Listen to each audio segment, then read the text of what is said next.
And good afternoon. Thanks for joining us. Sarah is off. A teen charged in a deadly drug overdose in Brown County will remain in adult court. It's a story we brought you first on Action 2 News mid-morning.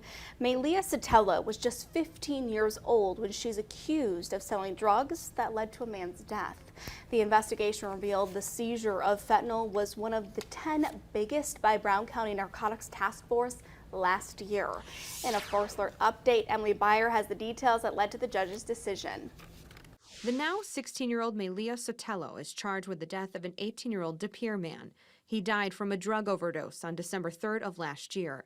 Investigators believe Sotelo is the one who sold him the drugs. In June, a member of the Brown County Narcotics Task Force said in testimony Sotelo was the largest drug dealer of fentanyl identified in the schools in Brown County. The defendant is alleged to knowingly, voluntarily, and willfully being a part of a drug trafficking organization, and not just small transactions here and there, but having access to a large amount of drugs and having the cash flow to show for it as well, according to the allegations. During the investigation, the Brown County Task Force found this shoebox under then 15-year-old Sotelo's bed. She had 775 fentanyl pills, THC cartridges, and nearly $4,000 in cash. The defense requested a reverse waiver to have Sotelo tried in juvenile court. Transferring jurisdiction to juvenile court would depreciate the seriousness of the offense that's alleged, and retaining adult jurisdiction is necessary to deter the juvenile and other juveniles from committing this